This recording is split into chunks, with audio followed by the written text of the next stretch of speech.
नमस्कार मित्रों, स्वागत है आपका एक बार फिर आपके अपने YouTube चैनल अथर्व एकेडमी में। दोस्तों, ये है हमारी मध्य प्रदेश पुलिस कांस्टेबल के लिए प्रैक्टिस सेट की 10वीं क्लास। इसके पहले मैं 9 क्लास इस चैनल पर अपलोड कर चुका हूं, जो अगर आपने अभी तक नहीं देखी है तो उसे जाकर एक बार जरूर देखिएगा। आइए शुरू करते हैं आज की हमारी क्लास। पहला प्रश्न है, ट्विटर पर 50 मिलियन फॉलोअर्स वाले पहले क्रिकेटर कौन बन गए हैं? तो याद रखिएगा, इसका सही जवाब होगा विराट कोहली।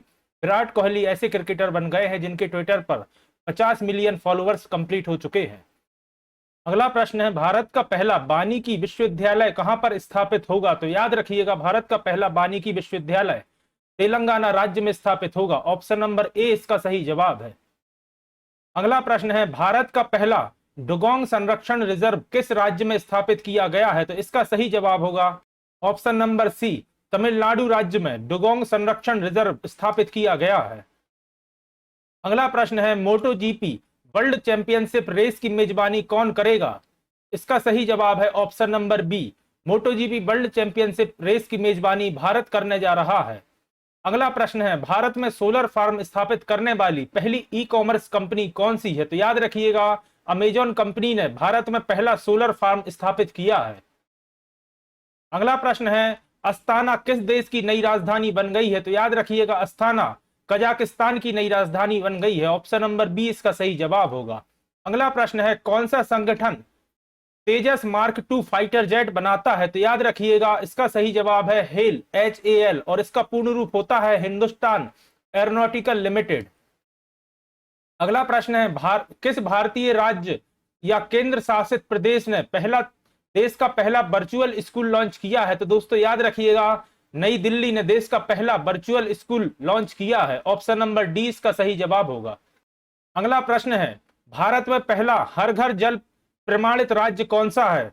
हर घर जल प्रमाणित यानी कि पहली वाटर प्लस स्टेट के बारे में पूछा गया है। तो याद रखिएगा, पहला वाटर प्लस स्टेट है गोवा। और अगर आपसे शहर की बात पूछी जाए तो मध्य प्रदेश का इंदौर शहर देश की पहली वाटर प्लस सिटी बन गई है, याद रखिएगा।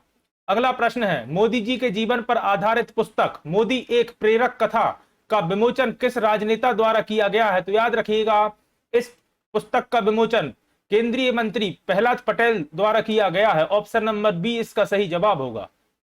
अगला प्रश्न है, Indo Israel centre of excellence for vegetable की आधारशिला कहां पर रखी गई है? तो इसका सही जवाब होगा ऑप्शन नंबर ए, चंदौली में रखी गई है Indo Israel centre of excellence for vegetable की आधारशिला।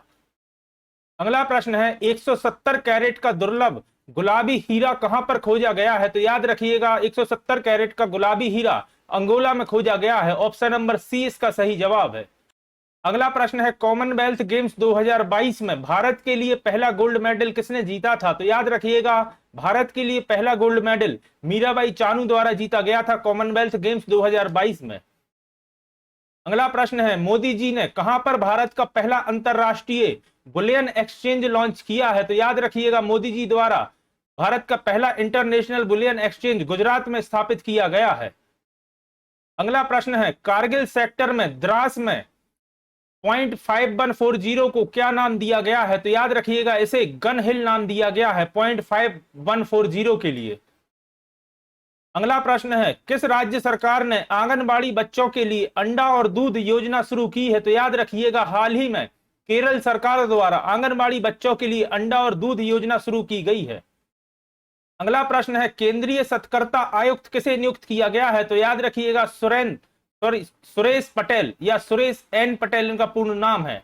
इन्हें केंद्रीय सतर्कता आयुक्त नियुक्त किया गया है। अगला प्रश्न है, सेमीकंडक्टर उत्पादन को बढ़ावा देने के लिए किस देश ने चिप्स बिल पारित किया है? तो याद रखिएगा, अमेरिका द्वारा सेमीकंडक्टर के उत्पादन को बढ़ावा देने के लिए चिप्स बिल पारित किया गया है। ऑप्शन नंबर सी, अमेरिका इसका सही जवाब है। अगला प्रश्न है, मध्य प्रदेश में मंत्री परिषद किसके प्रति उत्तरदायी होता है? ऑप्शन है राज्यपाल के प्रति, मुख्यमंत्री के प्रति, विधानसभा के प्रति, या उपयुक्त में से कोई नहीं। तो याद रखिएगा, मध्य प्रदेश में मंत्री परिषद विधानसभा के प्रति उत्तरदायित्व होता है। ऑप्शन नंबर सी इसका सही जवाब होगा।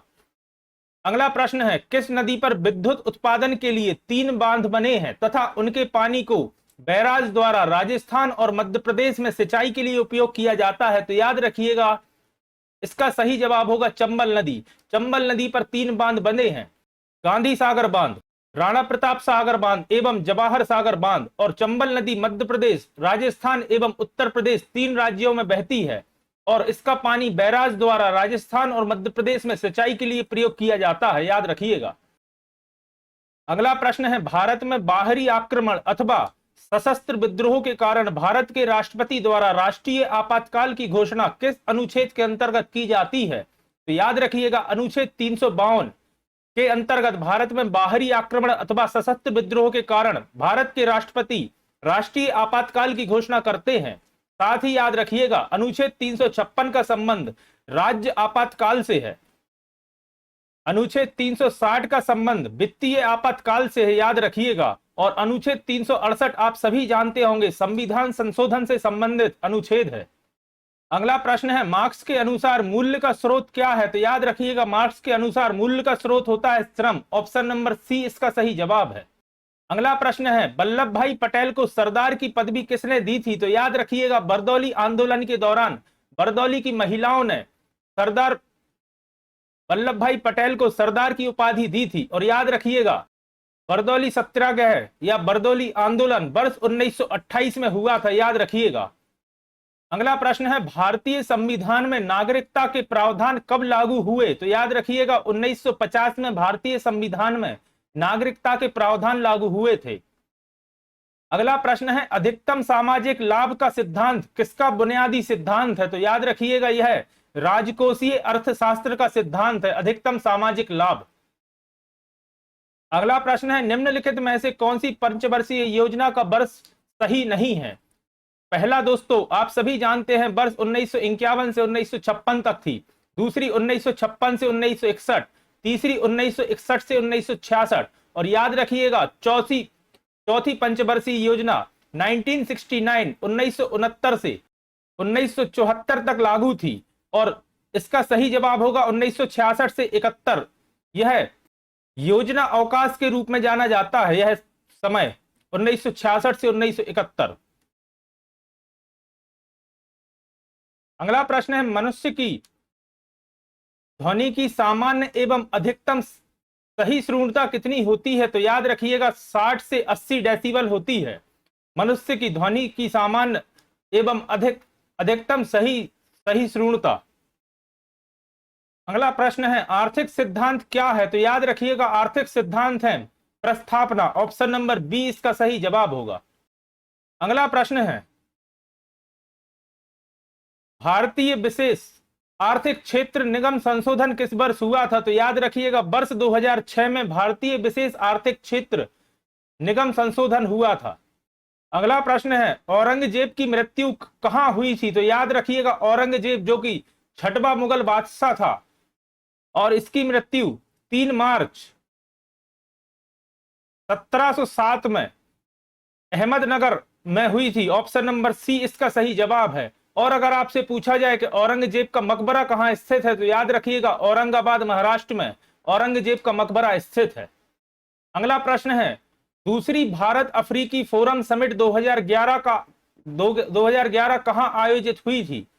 इसका सही जवाब होगा ऑप्शन नंबर बी, इथोपिया में आयोजित हुई थी दूसरी भारत अफ्रीकी फोरम समिट 2011। अगला प्रश्न है, निम्नलिखित में से कौन सा एयरपोर्ट केवल घरेलू एयरपोर्ट है या डोमेस्टिक एयरपोर्ट पूछा गया है? डोवोलियम एयरपोर्ट गोवा अंतरराष्ट्रीय एयरपोर्ट है, श्रीनगर एयरपोर्ट भी अंतरराष्ट्रीय एयरपोर्ट है, एवं आप सभी जानते होंगे देवी अहिल्याबाई होलकर एयरपोर्ट जो कि इंदौर में स्थित है, यह भी अंतरराष्ट्रीय एयरपोर्ट है। इसका सही जवाब होगा इनमें से कोई नहीं, ऑप्शन नंबर डी। अगला प्रश्न है, निम्नलिखित में से कौन सा पशु नमक का सबसे अधिक सेवन करता है? तो याद रखिएगा, ऊंट नमक का सबसे अधिक सेवन करता है। ऑप्शन नंबर बी इसका सही जवाब होगा। अगला प्रश्न है, विश्व कैरम चैंपियनशिप 2022-23 किसने जीता? तो इसका सही जवाब होगा उत्तर प्रदेश के रहने वाले अब्दुल रहमान ने विश्व कैरम चैंपियनशिप 2022-23 जीता है। और याद रखिएगा, निशांत फर्नांडे ने 2012 का विश्व कैरम चैंपियनशिप जीता था। अगला प्रश्न है, शहीद दिवस कब मनाया जाता है? तो याद रखिएगा, 30 जनवरी को महात्मा गांधी की पुण्यतिथि पर भारत में शहीद दिवस के रूप में मनाया जाता है। और साथ ही याद रखिएगा, 23 मार्च भगत सिंह की पुण्यतिथि पर भी शहीद दिवस के रूप में मनाया जाता है? तो आपको ऑप्शन में इन दोनों में से कोई एक डेट ही देखने को मिलेगी। अगला प्रश्न है दाओचेंग एंडिंग एयरपोर्ट कहां स्थित है? तो याद रखिएगा दाओचेंग एंडिंग एयरपोर्ट तिब्बत में स्थित है। ऑप्शन नंबर डी इसका सही जवाब होगा। अगला प्रश्न है मध्य प्रदेश का सबसे पुराना राष्ट्रीय उद्यान कौन सा है? तो आप सभी जानते हैं मध्य प्रदेश का सबसे बड़ा एवं सबसे पुराना राष्ट्रीय उद्यान है कान्हा किसली राष्ट्रीय उद्यान, जो कि मंडला एवं बालाघाट जिले के अंतर्गत आता है। अगला प्रश्न है मध्य प्रदेश के किस नगर में 2 विश्वविद्यालय हैं? तो दोस्तों इसका सही जवाब ऑप्शन नंबर बी जबलपुर होगा। अगला प्रश्न है मध्य प्रदेश में किस जनजाति की सर्वाधिक जनसंख्या है? तो याद रखिएगा मध्य प्रदेश में गौड़ जनजाति की सर्वाधिक जनसंख्या है। और अगर आपसे पूछा जाए मध्य प्रदेश की सबसे बड़ी जनजाति कौन सी है, तो याद रखिएगा भील जनजाति मध्य प्रदेश की सबसे बड़ी जनजाति है। अगला प्रश्न है मध्य प्रदेश के वर्तमान राज्यपाल कौन है? तो आप सभी जानते हैं मंगू भाई छगन भाई पटेल मध्य प्रदेश के वर्तमान राज्यपाल हैं। अगला प्रश्न है मध्य प्रदेश में चौकड़िया फाग गायन शैली किस क्षेत्र से संबंधित है? तो याद रखिएगा चौकड़िया फाग गायन शैली मध्य प्रदेश के बुंदेलखंड क्षेत्र से संबंधित एक गायन शैली है और यह गायन होली के त्योहार पर गाया जाता है, याद रखिएगा। अगला प्रश्न है मध्य प्रदेश में शुष्क बंदरगाह कहां स्थित है? तो याद रखिएगा मध्य प्रदेश के पीथमपुर में शुष्क बंदरगाह या ड्राई पोर्ट स्थित है। अगला प्रश्न है मध्य प्रदेश में 11वीं पंचवर्षीय योजना में विकास दर कितनी निर्धारित की गई थी? इसका सही जवाब होगा 7.6%। और याद रखिएगा वर्तमान में 13वीं पंचवर्षीय योजना लागू है। अगला प्रश्न है एशिया का सबसे बड़ा सोयाबीन संयंत्र मध्य प्रदेश में कहां स्थापित किया गया है? तो आप सभी जानते होंगे मध्य प्रदेश के उज्जैन में एशिया का सबसे बड़ा सोयाबीन संयंत्र स्थित है। अगला प्रश्न है बालिका शिक्षा को बढ़ावा देने के लिए मध्य प्रदेश के विभिन्न जिलों में शिक्षा पंचायतों का आयोजन कब किया गया था? तो याद रखिएगा 15 से 30 जुलाई 1998 में मध्य प्रदेश में बालिका शिक्षा को बढ़ावा देने के लिए शिक्षा पंचायतों का आयोजन किया गया था। अगला प्रश्न है मध्य प्रदेश में खरबूजा महल कहां स्थित है? तो दोस्तों मध्य प्रदेश की महलों की नगरी मांडू में खरबूजा महल स्थित है। अगला प्रश्न है सांख सागर झील कहां स्थित है? तो याद रखिएगा शिवपुरी में माधव नेशनल पार्क के अंतर्गत सांख सागर झील स्थित है और यह मध्य प्रदेश की दूसरी रामसर साइट है, याद रखिएगा। अगला प्रश्न है वर्तमान में एक पिता की आयु उसके पुत्र की वर्तमान आयु से दोगुनी है। 5 वर्ष बाद उनकी आयु का योग 85 वर्ष होगा। अभी उनकी आयु क्या है? सबसे पहले मान लेते हैं पुत्र की वर्तमान आयु है x और पिता की दोगुनी है तो पिता की आयु हो गई 2x। अब इन्होंने कहा 5 वर्ष बाद उनकी आयु का योग 85 वर्ष होगा, तो दोनों में 5-5 वर्ष जोड़ देंगे तो x + 5 + 2x + 5 बराबर योग दिया है 85। इसे सॉल्व करेंगे तो 3x + 10 बराबर 85। 3x बराबर जी 85 माइनस हो जाएगा, 10 माइनस हो जाएगा 85 में से तो 75। x बराबर 25। पुत्र की वर्तमान आयु अपन ने x मानी थी जो कि है 25 वर्ष और पिता की आयु पुत्र की आयु से दोगुनी है तो वर्तमान पिता की आयु हो जाएगी 50 वर्ष। ऑप्शन नंबर डी इसका सही जवाब होगा। पिता की आयु 50 वर्ष और पुत्र की आयु 25 वर्ष। अगला प्रश्न है रवि के पिता का एक पुत्र रोहित है। रवि के पिता का एक और पुत्र है रोहित, इसे स्मॉल r ले लेते हैं, जिसकी एक बुआ लक्ष्मी है। पिता की बहन हुई बुआ जिनका नाम है लक्ष्मी, जिनके पति के ससुर मोहन है। इनके पति के ससुर यानी कि इनके पिता के पिता का नाम मोहन है। मोहन का रवि से क्या संबंध है? तो मोहन रवि के पिता यानी कि मोहन का संबंध दादा का है। ऑप्शन नंबर बी इसका सही जवाब होगा। प्रश्न को। रवि के पिता का एक और पुत्र है रोहित, जिसकी एक बुआ है, यानी कि पिता की बहन हुई लक्ष्मी, जिनके पति राव के ससुर, यानी कि बुआ के पति के ससुर हुए इनके पिता के भी ससुर, मोहन। तो मोहन का रवि से संबंध पूछा है, यानी कि मोहन का रवि से संबंध पूछा है, तो यह इनके दादा हुए। ऑप्शन नंबर 20 का सही जवाब होगा। अगला प्रश्न है, निम्नलिखित विकल्पों में से वह शब्द चुनिए जो दिए गए शब्द के अक्षरों का प्रयोग करके नहीं बनाया जा सकता। यह शब्द दिया है और इसके अक्षरों से, ऑप्शन में से जो शब्द नहीं बनाया जा सकता उसे चुनना है। PURSE, pursuit, PURSU। Option number B ही इसका सही जवाब होगा, क्योंकि परस्यूट में 2 यू दिए गए हैं, जबकि दिए गए शब्द में सिर्फ एक ही यू है। बाकी और भी आप एक बार क्रॉस चेक कर लीजिए। प्रायोरिटी और प्यूरिटी, प्रायोरिटी और प्यूरिटी, यह तीनों बनाए जा सकते हैं, लेकिन परस्यूट नहीं बनाया जा सकता, क्योंकि परस्यूट में डबल यू का उपयोग किया गया है, लेकिन दिए गए शब्द में सिर्फ एक ही यू है। अगला प्रश्न है, यदि ब्यूटीफुल को यह लिखा जाता है तो उस कूट भाषा में लीफ को किस प्रकार लिखेंगे। इस तरह के प्रश्न दोस्तों काफी पूछे जाते हैं, और इसमें आप क्लियर बस देख लीजिएगा किस शब्द को किससे डिनोट किया है। जैसे ब्यूटीफुल में सबसे पहले चाहिए अपन को एल, एल लास्ट में है तो सबसे पहले आएगा एन, एल की जगह। फिर ई को इन्होंने डिनोट किया है डी से, फिर ए को डिनोट किया है ओ से, और एफ को डिनोट किया है के से। एनडीओ के, एनडीओ के, ऑप्शन नंबर ए इसका सही जवाब होगा। व्यापम के या ईएसबी के एग्जाम में दोस्तों प्रश्न काफी सरल आते हैं, बाकी थोड़े से लेंदी रहते हैं, तो कोशिश करिएगा कि जितने प्रैक्टिस आप ज्यादा से ज्यादा करें उतने आसानी से आप प्रश्न को समझ सकते हैं। अब ये सीरीज दी गई है, अनुक्रम में गलत संख्या चुनिए। इसे आप देख के ही समझ सकते हैं, जो सभी स्क्वायर्स दिए गए हैं, 4 का स्क्वायर, 6 का स्क्वायर, 8 का स्क्वायर, 9 का स्क्वायर, 12 का स्क्वायर, 13 का स्क्वायर, सॉरी 14 का स्क्वायर, 196, 14 का स्क्वायर। अब इसमें आप क्लियर देख सकते हैं सभी में 2-2 का अंतर है, लेकिन 8 और 9 में सिर्फ 1 का अंतर है। यहाँ 81 की जगह 100 आता तो ये हो जाता 4, 6, 8, 10, 12, 14, लेकिन 8 के बाद 9, 81 दिया है जो कि 9 का स्क्वायर होता। तो 81 संख्या सीरीज के हिसाब से गलत है, ऑप्शन नंबर सी इसका जवाब होगा। अगला प्रश्न है, वह सबसे बड़ी प्राकृत संख्या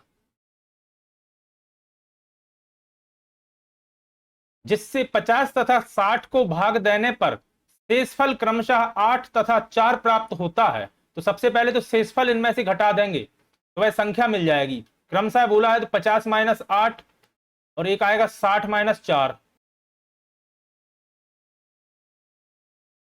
और सबसे बड़ी प्राकृतिक संख्या पूछी है तो मतलब इन्होंने पूछा है मासा या HCF। तो यहां बचा अपने पास 42 और यहां बचा 54। इन दोनों का HCF पूछा है। HCF मुझे उम्मीद है कि आप सभी पे निकालते हुए बन जाता होगा। तो 42 और 54 का HCF क्लियर दिख रहा है कि 14 होगा। 14 3 जा 42 और 14 4 जा 54। इसका सही जवाब होगा ऑप्शन नंबर बी, 14।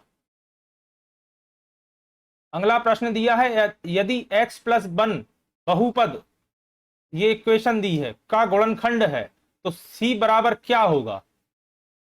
काफी सिंपल प्रश्न है, यहाँ पे डायरेक्ट x की वैल्यू रख देते हैं। x प्लस 1 बराबर 0 तो x बराबर हो जाएगा -1। इस पूरी इक्वेशन में -1 x की जगह वैल्यू रख देते हैं। -1 टू दी पावर 4 प्लस -1 की पावर 3 माइनस -1 की पावर 2 प्लस -1 प्लस सी।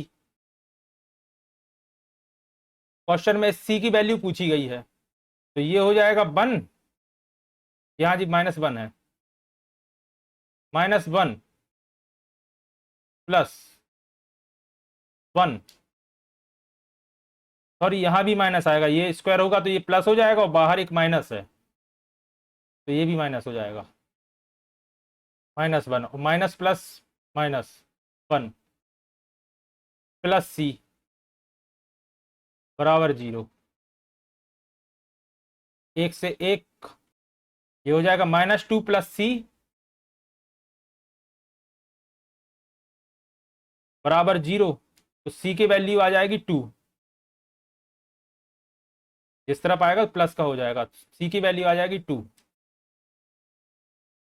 ऑप्शन नंबर सी इसका सही जवाब है। सी का मान पूछा था तो वो होगा 2।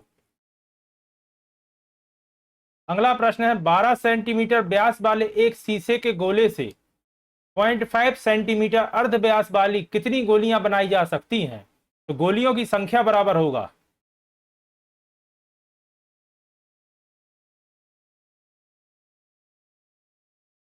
शीशे के गोले का आयतन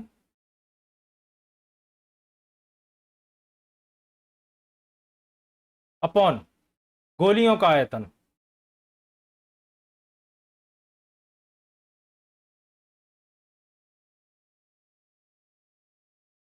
गोले का आयतन होगा 4/3 πr³ अपॉन गोलियों का आयतन भी होगा 4/3 πr स्मॉल r³ ले लेते हैं।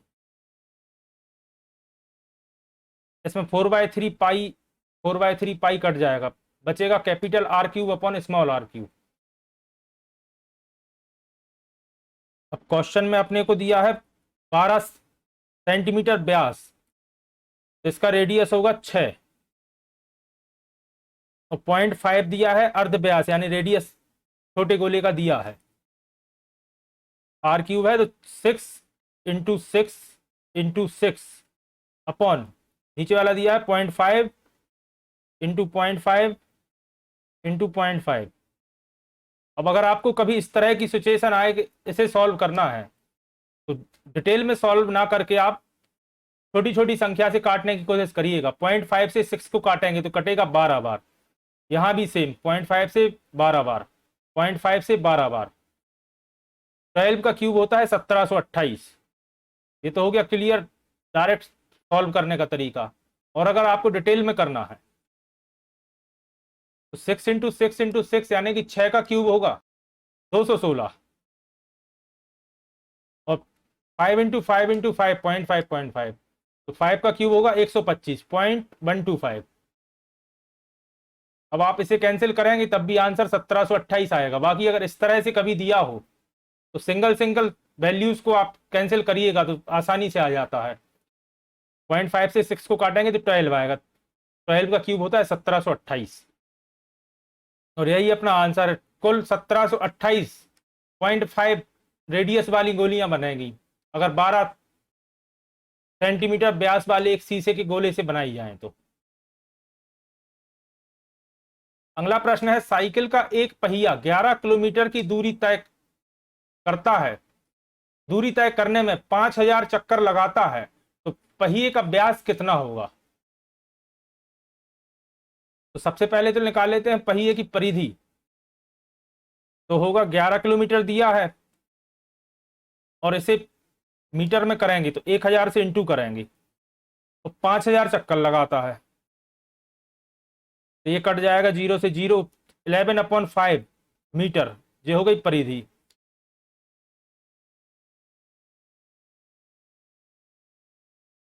अब सभी ऑप्शन अपने को इन्होंने दिए हैं सेंटीमीटर में, तो 11/5 को अपन सेंटीमीटर में बदलेंगे तो इंटू करेंगे 100 का।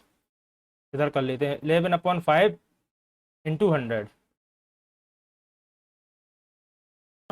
20,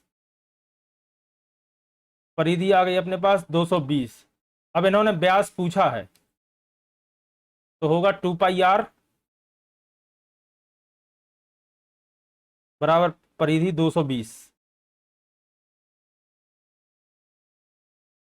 2 × 22/7 into r is equal to 220। अब 220 को इस तरफ ले जाएंगे और आर को इस तरफ ले जाएंगे तो आएगा 220 इंटू 7, ये आएगा इधर और ये आएगा ऊपर, अपॉन 2 इंटू 22 बराबर आर। ये कट जाएगा 10 बार, ये कट जाएगा 2 बार, सॉरी ये कट जाएगा 5 बार, 2 से 10, 7 पन्ने 35। आर की वैल्यू आ गई अपने पास, या रेडियस की वैल्यू आ गई 35, और व्यास पूछा है तो 2r बराबर होता है व्यास, व्यास की वैल्यू हो जाएगी 70। ऑप्शन नंबर 20 का सही जवाब होगा 70 सेंटीमीटर। अगला प्रश्न दिया है 25 पाई सेंटीमीटर लंबे तार को 100 सेंटीमीटर व्यास के वृत्त के चाप के साथ मोड़ा जाता है, तो वृत्त के केंद्र पर चाप द्वारा आंतरिक कोण कितना बनेगा। इंटीरियर एंगल पूछा गया है। काफी सरल प्रश्न है, ये होगा चाप अपॉन त्रिज्या।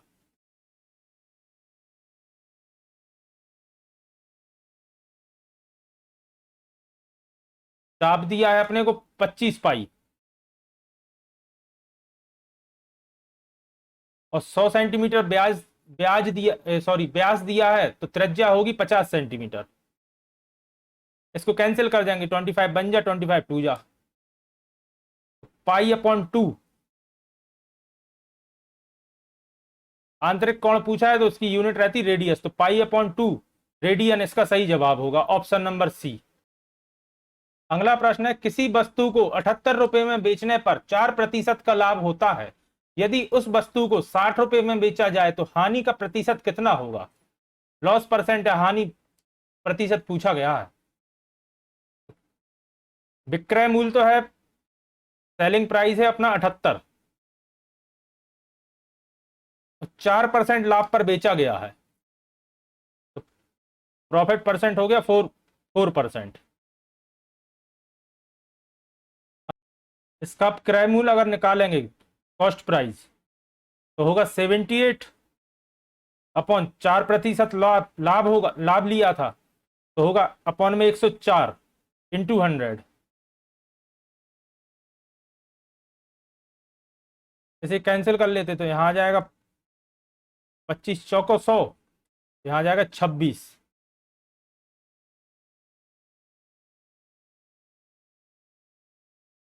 यहां आ जाएगा 3, 25 3 75। कॉस्ट प्राइस आ गई इसकी 75। अब इनने प्रश्न में कहा है यदि उस वस्तु को 60 रुपए में बेचा जाए तो हानि प्रतिशत कितना होगा। अगर 60 रुपए में बेचा जाए, यानी कि सेलिंग प्राइस है इसकी 60 रुपए और कॉस्ट प्राइस थी 75 रुपए, यानी 75 में खरीदा और 60 में बेच दिया, 75 माइनस 60, 15 रुपए की हानि हुई। अब इसका हानि प्रतिशत निकाल लेते हैं, 15 रुपए की हानि पे हानि प्रतिशत,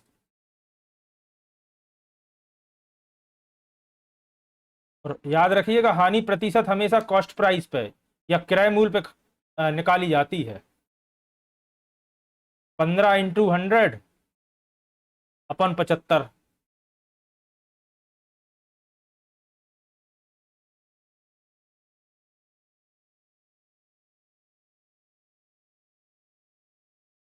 बीस प्रतिशत हानि हुई।